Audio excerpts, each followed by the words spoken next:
जय हिंद दोस्तों।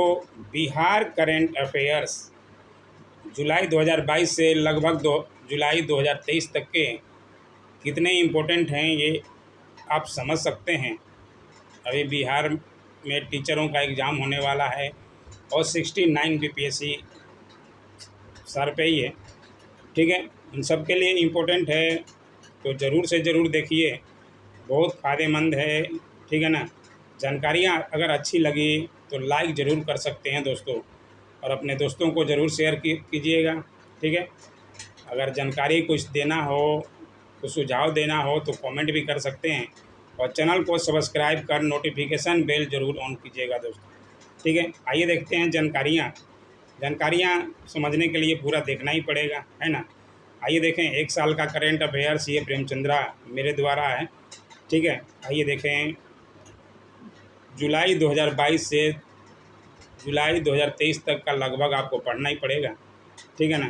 अगर आप 69 की तैयारी कर रहे हैं, टीचर्स की तैयारी कर रहे हैं तो देख लीजिए, कहीं कोई किसी को नहीं पता कि कौन सा प्रश्न पूछा जा सकता है ना। इसलिए सारे प्रश्नों को देखिए, समझिए और उसे ज़रूर से ज़रूर अपने नोट्स बनाइए। ठीक है ना। बिहार सरकार ने बिहार में जाति आधारित जनगणना, बहुत नाम सुने होंगे, बिहार में जातिगत जनगणना कराया जा रहा है, की अनुमति कब दी थी। बीपीएससी है, इसमें डेट वाइज आपसे एग्ज़ाम में पूछा ही जाता है। ठीक है, तो ज़रूर से ज़रूर डेट वाइज ध्यान रखें कब अनुमति दी गई थी। तो 1 जून 2022 को दे दी गई थी। ठीक है, तो ये डेट वाइज आप ध्यान रखिएगा। जाति आधारित जनगणना कराने की अनुमति बिहार के वन विभाग द्वारा बिहार के पश्चिम चंपारण में वाल्मीकि टाइगर रिजर्व में एक हाथी बचाव केंद्र स्थापित किया गया है। ठीक है, फिलहाल वाल्मीकि टाइगर रिजर्व में बाघों की संख्या 40 से अधिक हो गया है। ये जुलाई 2022 के आंकड़े हैं। ठीक है, अभी आंकड़े कुछ और भी बदल सकते हैं, इसलिए अभी ध्यान की मत दीजिए। लेकिन ये आपको अगर पूछ दे जुलाई के अनुसार तब आपको 40 देना है, बाकी अभी बढ़ भी सकते हैं, है ना, समय के अनुसार। आइए देखें, जानकारी अच्छी लगे लाइक और सब्सक्राइब कर सकते हैं दोस्तों। और अधिक जानकारी के लिए, नीतीश कुमार ने अगस्त 2022 में रिकॉर्ड 8वीं बार मुख्यमंत्री पद की शपथ ली। इम्पोर्टेंट है। ठीक है, 8वीं बार लिए थे मुख्यमंत्री नीतीश कुमार जी ने। ठीक है ना। और नीतीश कुमार बिहार के सबसे लंबे समय तक मुख्यमंत्री रहे। इससे पहले श्री कृष्ण सिंह का नाम आता है। ठीक है, इनका नाम आता है। शुरू में 1937 में उनकी सरकार बनी थी और वो स्वतंत्रता के बाद तक भी रहे थे। ठीक है, तो उनका नाम आता है लगभग 17 साल के लगभग। ठीक है ना। और अब नीतीश कुमार होंगे बिहार के दूसरे सबसे लंबे, उनसे ज़्यादा बन जाएंगे श्री कृष्ण सिंह के। लेकिन सबसे ज़्यादा अगर देश में पूछे तो पवन चामलिंग, जो कि सिक्किम के थे, ठीक है ना, मुख्यमंत्री, ये देश में सबसे लंबे समय मुख्यमंत्री रहे थे। तो यहाँ से सवाल अगर मैं कुछ भी बने तो आप ज़रूर से ज़रूर इसका जवाब दीजिएगा। ठीक है ना। नीतीश कुमार से भी ज़्यादा लंबे समय तक कौन रहे हैं मुख्यमंत्री, तो पवन चामलिंग सिक्किम के हैं, तो उनको ध्यान रखिएगा, है ना। मुख्यमंत्री नीतीश कुमार ने राजवर्धन आज़ाद की पुस्तक क्या था, सोने का हाथ, का विमोचन किया। इसलिए इम्पोर्टेंट हो जाता है क्योंकि मुख्यमंत्री ने किया है। सोने का हाथ किनकी पुस्तक है, राजवर्धन आज़ाद की, इनको ध्यान रखिएगा। ठीक है ना। और सोने का हाथ जो है पुस्तक एक चिकित्सक की दैनिक दिनचर्या की कहानी है, तो इनको भी ध्यान रखिएगा। ठीक है ना। सवाल कुछ भी पूछ सकता है दोस्तों। अवध बिहारी चौधरी बिहार विधानसभा के वर्तमान अध्यक्ष हैं, उसमें बनाए गए थे नया जब मुख्यमंत्री के शपथ लिए थे। ठीक है ना। 5 सितंबर 2022 को बहुत इम्पोर्टेंट है, इसको ज़रूर देखिएगा क्योंकि राष्ट्रपति ने इनको दिया है। ठीक है, ये VVI एकदम समझ लीजिए। 5 सितंबर 2022 शिक्षक दिवस मनाते हैं, सब लोग जानते होंगे। ठीक है, शिक्षक दिवस के अवसर पर राष्ट्रपति द्रौपदी मुर्मू ने नई दिल्ली के विज्ञान भवन में बिहार के शिक्षक कौन कौन हैं, सौरव सुमन और निशी कुमारी को राष्ट्रीय शिक्षक पुरस्कार से सम्मानित किया है। बहुत इम्पोर्टेंट है, इसको ज़रूर से ज़रूर आप नोट कीजिए, ही VVI इसको समझ लीजिए। ठीक है, सौरव सुमन और निशी कुमारी जी को राष्ट्रीय शिक्षक पुरस्कार से इन्होंने दिया है, यही ज़्यादा इम्पोर्टेंट हो जाता है, राष्ट्रपति जी ने दिया है। द्रौपदी मुर्मू जी हैं। गया जी बांध देश का सबसे बड़ा रबर बांध कहाँ बना है? गया में। और किस नदी पर बना है? तो फल्गु नदी पर। तो ये नदी को ज़रूर ध्यान रखिएगा, गया में, ठीक है ना। मुख्यमंत्री ग्रामीण सोलर स्ट्रीट लाइट योजना की शुरुआत कब की गई थी? बहुत इम्पोर्टेंट है ये भी, 15 सितंबर 2022 को। डेट ज़रूर ध्यान रखिएगा दोस्तों। मुख्यमंत्री ग्रामीण सोलर लाइट लगाने की सारे वार्डों में, ये वार्डों को दे दी गई है, हर वार्ड में कम से कम 10 लगाने की परमिशन दी गई है, लेकिन कोई वार्ड वाला लगाता नहीं है। हमारे गांव में भी वार्ड वाले हैं, लेकिन कहीं सोलर लाइट की सुविधा नहीं है, लेकिन घोषणा किए थे, ठीक है ना। शुरुआत कर दिए हैं, कब किए हैं? 15 सितंबर 2022 को राज्य के मुख्यमंत्री नीतीश जी द्वारा, ठीक है। तो इसे डेट वाइज ज़रूर ध्यान रखिएगा। मुख्यमंत्री ग्रामीण सोलर लाइट, ठीक है ना, स्ट्रीट सोलर लाइट। प्रसिद्ध भौतिकी नर्तक, लोक कलाकार और पद्मश्री पुरस्कार प्राप्त करता रामचंद्र माझी, ये भी बहुत इम्पोर्टेंट है। क्या थे? वो भोजपुरी के नर्तक थे, नचनिया जिसको बोलते हैं भोजपुरी में, है ना। उनका 96 साल की आयु में 7 सितंबर 2022 को, ये भी डेट ध्यान रख सकते हैं, 7 सितंबर 2022। कब उनकी मृत्यु हुई थी भोजपुरी नर्तक रामचंद्र माझी की? पूछ सकता है कुछ भी। बीपीएससी में तो जानते हैं इधर उधर प्रश्न घुमा कर पूछा जाता है दोस्त, है ना। तो आप समझ सकते हैं, तो डेट ज़रूर ध्यान रखिएगा, ठीक है। और वो कहाँ के थे? तो ये बिहार के सारण क्षेत्र के रहने वाले थे, ये भी नोट कर लीजिएगा। और लाइक शेयर कमेंट और सब्सक्राइब जरूर कीजिएगा दोस्तों, यही एक रिक्वेस्ट है। बाकी मुझे कोई पैसे की लालच नहीं है, मैं जो है निष्पक्ष 2-2.5 साल से चैनलों पर काम करता हूं, और जब ज़रूरत होता है मैं जितना जानकारी मेरे को रहती है मैं देने की कोशिश करता हूं, है ना। भारत सरकार के विज्ञान एवं प्रौद्योगिकी विभाग ने राष्ट्रीय इंस्पायर अवार्ड मानक योजना के लिए बिहार के मधुबनी जिले की 10वीं कक्षा की छात्रा निहारिका कुमारी को चुना है। तो ज़रूर ध्यान रखिएगा, निहारिका कुमारी का नाम ध्यान रखिएगा। और ये किस लिए? तो भारत सरकार के साइंस एंड टेक्नोलॉजी विभाग ने, विज्ञान एवं प्रौद्योगिकी विभाग ने राष्ट्रीय इंस्पायर अवार्ड मानक योजना, ठीक है।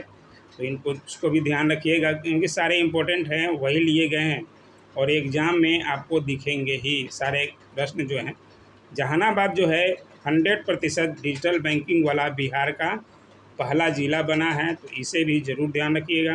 सिवान के मूल निवासी और झारखंड के रहने वाले प्रज्वल पांडे यूनाइटेड किंगडम में ऋषि सुनक कौन है? ब्रिटेन के प्रधानमंत्री, ठीक है ना, उसके मुख्य अभियान समूह में शामिल हुए थे। तो ये कौन थे? तो सिवान के मूल निवासी और झारखंड के रहने वाले प्रज्वल पांडे यूनाइटेड किंगडम में, तो इनका भी ध्यान रखिएगा, ऋषि सुनक के साथ अभियान में शामिल हैं। ये ट्रिपल स्टार है क्योंकि ये ज़्यादा इम्पोर्टेंट है। राज्य में सामाजिक न्याय और समाज कल्याण विभाग विधवाओं के सामने आने वाले वित्तीय संकट को दूर करने के इरादे से 30 अक्टूबर 2022 को कौन सी योजना लाई है? तो लक्ष्मीबाई सामाजिक सुरक्षा योजना किन के लिए लाया गया है? तो ये ज़रूर ध्यान रखिएगा, विधवाओं के लिए, ठीक है ना। तो सामाजिक न्याय एवं समाज कल्याण विभाग द्वारा, ये कौन सा विभाग द्वारा चालू किया गया है? तो ये भी इम्पोर्टेंट हो जाता है। आपको प्रश्न में किस तरह से पूछा जाए, आपको ये डिटेल में लिया जा रहा है ताकि आप सारे प्रश्न को छोड़ नहीं पाएँ दोस्तों। कहीं से भी पूछे कौन से विभाग ने किया, तो सामाजिक न्याय एवं समाज कल्याण विभाग ने। किनके लिए किया है? विधवाओं के लिए किया है, ठीक है ना। कौन से डेट को किया है? 30 अक्टूबर 2022 को किया है। कौन सी योजना लाया है? लक्ष्मीबाई सामाजिक सुरक्षा योजना लागू किया है, ठीक है, वित्तीय संकट को दूर करने के लिए विधवाओं के। तो इसलिए ज़रूर ध्यान रखिए सारी बातों को। जानकारियाँ अच्छी लग रही है, लाइक और सब्सक्राइब कर सकते हैं आगे के वीडियो के लिए, ठीक है ना। आइए देखें, देश का पहला पशु विज्ञान विश्वविद्यालय कहाँ खोला गया है? तो पटना में खोला गया है। नालंदा डेयरी को CAS यानी कि अनुरूपता मूल्यांकन योजना प्रमाणन प्राप्त करने वाली देश की पहली डेयरी बन गया है, ठीक है। काम मिला है उनको CAS अनुरूपता मूल्यांकन योजना के तहत उसको प्रमाण मिला है। यह जानकारी राष्ट्रीय डेयरी विकास बोर्ड और भारतीय मानक ब्यूरो ने दी है, इसलिए नालंदा डेयरी का नाम जरूर ध्यान रखिएगा अगर प्रश्न में बन जाए तो, ठीक है। आवास एवं शहरी कार्य मंत्रालय की हालिया रिपोर्ट के मुताबिक स्वच्छता सर्वेक्षण 2022 में बहुत इम्पोर्टेंट है, ठीक है ना। स्वच्छता सर्वेक्षण 2022 में देश के 91 गंगा शहरों को शामिल किया गया। इस सर्वेक्षण में पटना को जो है तीसरे स्थान से 9वें स्थान पर पहुंच गया। तो ये भी इम्पोर्टेंट रखता है। गंगा की सफाई हो कराने की सब जिलों को लिया गया है, जो भी जिले उसके आसपास पड़ते हैं गंगा के।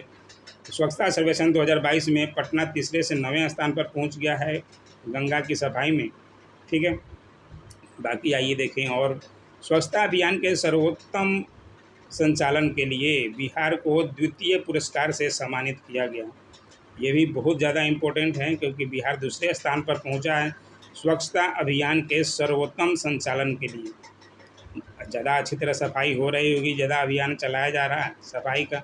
बिहार का प्रदर्शन देश में कर्नाटक के बाद दूसरे स्थान पर रहा, तो ये भी ज़्यादा ही इम्पोर्टेंट है, इसको भी VVI लिखिए। पंकज त्रिपाठी बने चुनाव आयोग के नेशनल आइकॉन। वह इस वक्त बिहार के इलेक्शन आइकॉन हैं, तो इनको ज़रूर ध्यान रखिएगा। चुनाव आयोग ने लिया है उनको, ठीक है। चुनाव के बिहार के इलेक्शन आइकन कौन हैं, तो ये पंकज त्रिपाठी, जो कि बहुत ही नामी चेहरा हैं आजकल फिल्म इंडस्ट्री का। चेन्नई के बी सुंदर राजन महावीर मंदिर के पहले अधीक्षक बने हैं महावीर मंदिर, पटना का महावीर मंदिर के चेन्नई के बी सुंदर राजन। तो ये भी इम्पोर्टेंट है, इसलिए लिया गया इसको भी। बिहार सरकार ने, ये देखिए ट्रिपल स्टार लगाने की, ज़्यादा इम्पोर्टेंट है। बिहार सरकार ने राज्य के उन शुष्क क्षेत्रों में जो नदी के किनारे नहीं हैं, गंगा नदी से पानी पहुंचाने के लिए कौन सा योजना चलाया है? हर घर गंगा जल परियोजना, ठीक है। तो इसको ज़रूर ध्यान रखिएगा। हर घर गंगा जल परियोजना शुरू की गई है बिहार सरकार द्वारा, और इसे राज्य सरकार की जल जीवन हरियाली योजना के हिस्से में के रूप में लॉन्च किया गया। और परियोजना का पहला चरण 4000 करोड़ रुपए के परिव्यय के साथ लागू किया जाएगा। इस चरण के तहत कौन कौन से राज्य आएंगे, ये भी ज़्यादा इम्पोर्टेंट है, ये तो VVI इसको लिख लीजिए। राजगीर, बोध गया और गया के अलावा चौथा राज्य जिला दे देगा कौन सा में गंगा योजना नहीं चालू किया गया। ये हर घर गंगा जल परियोजना नहीं चालू किया गया है, ऐसे करके पूछ सकता है, ठीक है ना। तो आप ज़रूर ध्यान रखिए, और बहुत ही इम्पोर्टेंट है। और कहाँ से चालू किया गया है? मोकामा के करीब हाथीदह से गंगा का पानी उठाएंगे और ये इन क्षेत्रों में पहुँचाया जाएगा, राजगीर, बोध गया और गया, ठीक है ना। बिहार के खादी, हस्तशिल्प और हथकरघा उत्पादों को बढ़ावा देने के लिए प्रसिद्ध लोक गायिका मैथिली ठाकुर को उद्योग विभाग ने ब्रांड एम्बेसडर नियुक्त किया है। किनको नियुक्त किया है? मैथिली ठाकुर जी को, ठीक है। बिहार के खादी, हस्तशिल्प और हथकरघा उत्पादों को बढ़ावा देने के लिए, ठीक है ना। ये कौन है मैथिली ठाकुर? तो लोक गायिका हैं प्रसिद्ध। आइए और उनके बारे में देखें। बिहार की प्रसिद्ध युवा लोक गायिका मैथिली ठाकुर को कौन सा पुरस्कार मिला है? उस्ताद बिस्मिल्लाह खान युवा पुरस्कार, ठीक है। दोनों न्यूज़ जो है मैथिली ठाकुर के था, तो इसलिए हमने एक जगह लिया।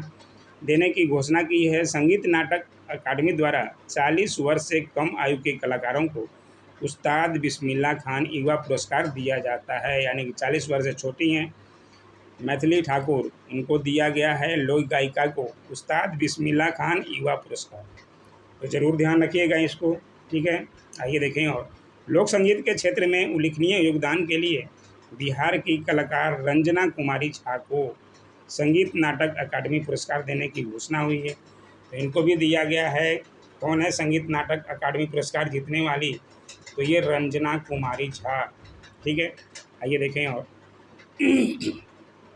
बिहार में प्रति 1 लाख पर, ये भी बहुत ही ज़्यादा इम्पोर्टेंट है दोस्तों, ज़रूर से ज़रूर VVI कीजिए। प्रति 1 लाख पर 118 माताएँ बच्चों को जन्म देते समय मर जाती हैं बिहार में, ठीक है। और देश में कितनी मर जाती हैं? तो 97। 1 लाख पर है, हज़ार मत समझिएगा, प्रति 1 लाख, ठीक है। प्रति 1 लाख पर पूरे भारत में 97 महिलाएं जो हैं बच्चे को जन्म देते समय मर जाती हैं, और बिहार में जो है संख्या ज़्यादा है, ठीक है, 118 है। तो इसे ध्यान रखिएगा। राज्यों में असम में सबसे अधिक 197 मौतें हुई, ये आंकड़ा बताया है। ठीक है। अब केरल जो है केवल 19 मौतों के साथ सबसे अच्छा स्थान पर है, ये अभी लेटेस्ट आंकड़ा जो है, ठीक है ना। संयुक्त राष्ट्र ने वर्ष 2023 तक देश में मातृ मृत्यु की संख्या को प्रति 1 लाख पर 70 तक लाने का लक्ष्य रखा है, ठीक है। उसके ऊपर कुछ योजना चलाई जा रही है, तो उसको कम करने की योजना ला रहा है। कौन लाया? संयुक्त राष्ट्र ने। तो ये ज़्यादा इम्पोर्टेंट हो जाता है प्रश्न, ठीक है। इसको लिख लीजिएगा ज़रूर। बिहार के कैथवलिया कहाँ है? ये पूर्वी चंपारण में पड़ता है। में स्थापित होगा दुनिया का सबसे बड़ा शिवलिंग। इस पे जो है इम्पोर्टेंट सारे पॉइंट लिख लीजिएगा, बहुत ज़्यादा ये पूछे जाने की संभावना है। दुनिया का सबसे बड़ा शिवलिंग कहाँ खोला जा रहा है? कैथवलिया, पूर्वी चंपारण में पड़ता है, ठीक है। और इसका उद्घाटन 2024 में किया जाएगा। और यह शिवलिंग कितना फीट ऊंचा है? 33 फीट ऊंचा और 33 फीट गोलाई में होगा, क्योंकि शिवलिंग जो है गोलाई में भी होता है, आप देखे होंगे शिवलिंग अगर पूजा करते होंगे। और बिहार के वहीं कैथवलिया, पूर्वी चंपारण जिले में विश्व के सबसे ऊंचे रामायण मंदिर का निर्माण किया जा रहा है। इसी रामायण मंदिर में ये शिवलिंग की स्थापना की जाएगी, इसलिए दोनों को साथ में लिया गया है आपको समझने के लिए, ठीक है। और कितना ऊंचा होगा विश्व का सबसे ऊंचा रामायण मंदिर? ये 270 फीट का, ठीक है। इसको ज़रूर से ज़रूर नोट कीजिए, बहुत इम्पोर्टेंट है। पटना उच्च न्यायालय के मुख्य न्यायाधीश पहले संजय करोल थे, वो कहाँ चले गए हैं? सर्वोच्च न्यायालय के जज बन गए हैं। उनकी जगह पटना उच्च न्यायालय के वर्तमान मुख्य न्यायाधीश कौन बने हैं?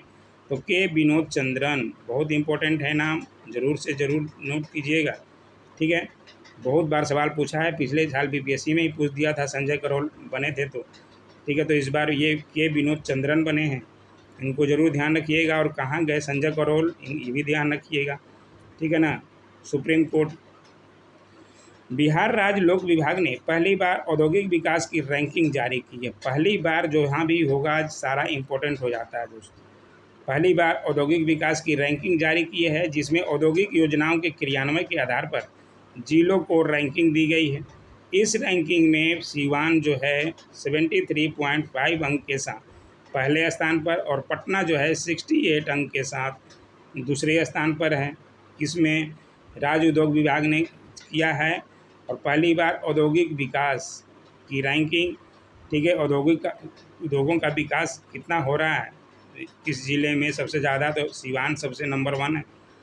बिहार के पटना जिले की कृति राज सिंह ने न्यूजीलैंड में आयोजित सब जूनियर कॉमनवेल्थ पावर लिफ्टिंग प्रतियोगिता में 6 स्वर्ण जीते हैं, ठीक है ना। और 6 जीता है, ये भी इम्पोर्टेंट है, तो इसलिए दोनों को ज़रूर से ज़रूर ध्यान रखिए। कौन हैं? कृति राज सिंह। कहाँ हुआ था? न्यूजीलैंड में सब जूनियर कॉमनवेल्थ पावर लिफ्टिंग प्रतियोगिता, उसमें 6 स्वर्ण पदक जीती थी, गोल्ड मेडल, इसलिए ये इम्पोर्टेंट था बहुत ही। और बिहार सरकार ने बिहार को 2023-30 तक पूरी तरह से एड्स मुक्त बनाने का लक्ष्य रखा है। AIDS, acquired immuno deficiency syndrome, ठीक है। तो ये एड्स के बारे में 1 दिसंबर को इसकी मनाया जाता है, ये भी ध्यान रखिएगा। एड्स दिवस कब मनाया जाता है? 1 दिसंबर, हमेशा बार बार प्रश्न में पूछता ही है। इसको मुक्त बनाने का लक्ष्य जो है 2030 तक बिहार सरकार ने, ठीक है, किया है, तो ये भी इम्पोर्टेंट है। राजविंदर सिंह भट्टी बिहार के नए डीजीपी बने हैं। कौन से नंबर के? तो 53वें नंबर के, ये भी इम्पोर्टेंट। डीजीपी बने हैं बिहार के नए, कौन बने हैं? राजविंदर सिंह भट्टी, इम्पोर्टेंट है, ज़रूर लिखिए। देश का पहला डॉल्फिन अवलोकन केंद्र भागलपुर के अगुवानी पुल पर बनेगा, जिसमें डॉल्फिन की अटकलियाँ दिखेगी। कहाँ बनेगा? भागलपुर में, ठीक है ना। तो सारे प्रश्न को डिटेल रूप में लिया गया है ताकि आपकी तैयारी में जो है 4 चांद लग जाए दोस्तों। कहीं से भी प्रश्न पूछे आप उसका जवाब दे सकें, ठीक है। नालंदा और मुजफ्फरपुर में 2 इथेनॉल प्लांट लगेंगे। और भभुआ में कपड़ा उद्योग के लिए 270 करोड़ का निवेश होगा, ठीक है। तो ये सारी बातों को आपको ध्यान रखना पड़ेगा। जाति आधारित जनगणना के मुताबिक बिहार में 3.5 करोड़ परिवार हैं, बहुत इम्पोर्टेंट है, ये नया आंकड़ा है। अभी जाति आधारित जनगणना के मुताबिक परिवार बोल रहा है। आदमी की संख्या नहीं है, एक परिवार में 4 5 6 7 जितने भी होंगे आदमी, उनके बारे में यहाँ सिर्फ परिवार के बारे में बताया जा रहा। ये पूरा गणना नहीं आया है कि नया गणना के अनुसार बिहार की जनगणना कितनी है बिहार, ठीक है ना। लेकिन ये 2011 की तुलना में 1.61 करोड़ ज़्यादा है। कितने परिवार के बारे में पूछा जा रहा है, 3.5 करोड़ परिवार हैं बिहार में, ठीक है, जाति आधारित। आइए और देखते हैं। बिहार के आनंद कुमार, सुभद्रा देवी और कपिल देव प्रसाद को पद्म श्री से सम्मानित किया गया है। तो ये तो ज़्यादा, कितने स्टार भी लगाइए इसको, तो VVI है ही, है ना। किनको मिला है बिहार से पद्म श्री पुरस्कार, तो इन तीनों का नाम ज़रूर से ज़रूर आप नोट कर सकते हैं, ठीक है। भारतीय किसानों की प्रति परिवार औसत मासिक आय कितनी है भारत की, 10,218। वहीं बिहार की कितनी है, बिहार 28वें स्थान पर है। बिहार में प्रत्येक किसान परिवार प्रति माह जो है औसतन 7,142 रुपये कमाता है। ये बहुत ही ज़्यादा इम्पोर्टेंट है। और किसके स्थान पर है, बिहार 28वें स्थान पर है। और सबसे कम जो है झारखंड सरकार की है, 4,895 रुपये की औसत मासिक। 29,000 रुपये के साथ मेघालय देश में टॉप पर हैं। यहाँ के किसान जो हैं कुछ ज़्यादा ही अच्छे हैं, ठीक है। इन सारी बातों को आपको ध्यान रखना पड़ेगा। प्रश्न कहाँ से भी पूछे आपको जवाब देना है। बिजली के क्षेत्र में बिहार जो है 474% की वृद्धि के साथ शीर्ष पर है। इसरो ने 2012 से 2021 तक के अध्ययन पर यह डेटा प्रदर्शित किया है। इसरो ने प्रदर्शित किया है, तो ये कितना इम्पोर्टेंट हो जाता है आप समझ सकते हैं दोस्तों, ठीक है। बिजली के क्षेत्र में बिहार जो है इतना प्रतिशत की वृद्धि के साथ बिहार में बिजली उत्पादन ठीक हो रहा है। और बिहार में बिजली ऐसे भी आजकल ठीक रह रहा है। हम तो गांव में रहते हैं, गांव में भी बिजली आजकल बहुत अच्छा हो गया, ठीक है ना। तो ये प्रदर्शन जारी किया है इसरो ने 2012 में तो हमारे गांव में था ही नहीं, लेकिन फिर भी आंकड़ा है 2012 से 2021 तक अच्छा हो गया। और राष्ट्रीय स्तर पर यह उपलब्धता जो है 45% दर्ज की गई है। तो ये इसरो द्वारा है, इसको ज़रूर ध्यान रखिएगा कितना प्रतिशत वृद्धि हुई है बिहार में बिजली। तो अच्छा है ये पॉइंट। और सारे ये थे बिहार के करेंट अफेयर्स जो कि डिटेल में लिए गए हैं। इससे आप प्रश्नों को बनाकर आप समझ सकते हैं। जहाँ से भी प्रश्न पूछे, कुछ भी पूछे, आपको घुमाकर आप जवाब दे सकते हैं दोस्तों, ठीक है। इसी तरह के वीडियो पाने के लिए लाइक, शेयर, कमेंट और सब्सक्राइब ज़रूर से ज़रूर करें दोस्तों। Thanks for watching my YouTube channel.